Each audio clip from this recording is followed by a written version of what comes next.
یہ ہمارا بہت بڑا المیہ ہے کہ ہمیں اپنی اولاد کا پتہ نہیں ہوتا، وہ کیا کر رہے ہیں کیا نہیں کر رہے. کمپیوٹر ان کو لے کے دیا ہوا ہے، موبائل ان کو لے کے دیا ہوا ہے، ٹی وی ان کے سامنے رکھا ہوا ہے.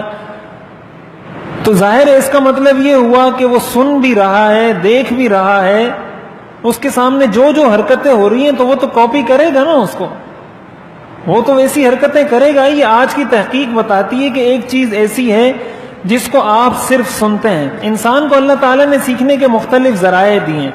آنکھ ہے، کان ہے، ناک ہے، ہاتھ ہے. آنکھ سے آپ کسی چیز کے بارے میں سمجھتے ہیں کہ یہ انسان ہے، جانور ہے، گدھا ہے، آپ کو آنکھ بتاتی ہے. یہ علم انسان کو آنکھ کے ذریعے حاصل ہوتا ہے. کچھ چیزوں کا علم انسان کو کان کے ذریعے حاصل ہوتا ہے کہ یہ انسان کی آوازیں، گدھے کی آوازیں، گھوڑے کی آوازیں، گاڑی کی آوازیں، رکشے کی آوازیں، کان انسان کو بتاتا ہے.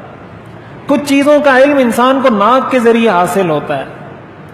کچھ چیزوں کا علم انسان کو زبان کے ذریعے چکھ کر حاصل ہوتا ہے کہ یہ کھٹی ہے، میٹھی ہے، کڑوی ہے. اور کچھ چیزوں کا علم انسان کو چھو کر، ہاتھ لگا کر، ٹچ کر کے پتہ چلتا ہے کہ یہ گرم ہے، ٹھنڈا ہے. تو علماء نے لکھا ہے، آج کی جدید تحقیق یہ بتاتی ہے کہ جو علم جتنے زیادہ ذرائع سے حاصل کیا جائے گا اتنا وہ علم پختہ ہوتا ہے. یعنی ایک چیز ایسی ہے جو آپ نے صرف سن کر سیکھی، اور ایک چیز ایسی ہے کہ جو آپ نے دیکھی بھی اور سنی بھی. تو یہ جو چیز ہے یہ آپ کے ذہن سے نہیں نکلے گی. ایک چیز جو آپ نے سنی وہ آپ کے ذہن سے جلدی نکل جائے گی، لیکن ایک چیز آپ نے دیکھی بھی اور پھر سنی بھی، یہ چیز آپ کے ذہن میں پیوست ہو گئی. اور اگر سننے اور دیکھنے کے ساتھ آپ نے اس کو ایک دفعہ کر بھی لیا، پریکٹیکل بھی کر لیا، اب وہ چیز آپ سے کبھی بھی نہیں بھولے گی.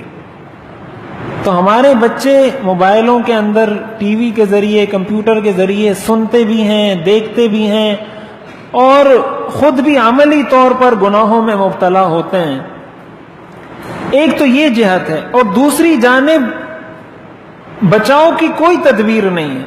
ایک تو یہ ہے نا کہ چلو یہ بھی کرتے، ساتھ ساتھ ان دعاؤں کا بھی اہتمام ہوتا، قل اعوذ برب الفلق کا بھی اہتمام ہوتا، قل اعوذ برب الناس کا بھی اہتمام ہوتا.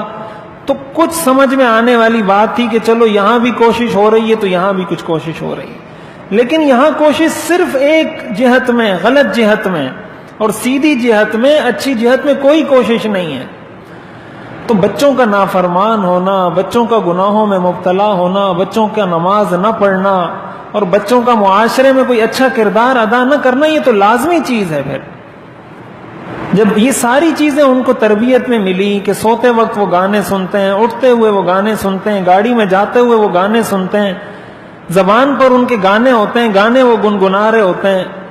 اگر ان کو یہ سکھا دیا جاتا کہ وہ گانے سننے کے بجائے کوئی قرآن سنتے، کوئی تفسیر سنتے، کسی عالم کا بیان سنتے، کوئی نعت سنتے، کوئی نظم سنتے، زبان پر گانے کے بجائے کوئی ذکر ہوتا، یہ قل اعوذ برب الفلق، قل اعوذ برب الناس پڑھتے.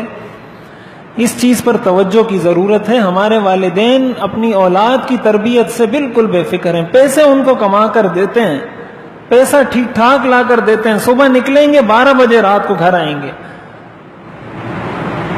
یہ پیسہ اگر آپ 1200 کما رہے ہیں، آپ اگر 800 کما لیں کوئی حرج نہیں، لیکن 1 گھنٹہ اپنے بچوں کو دے دیا کریں.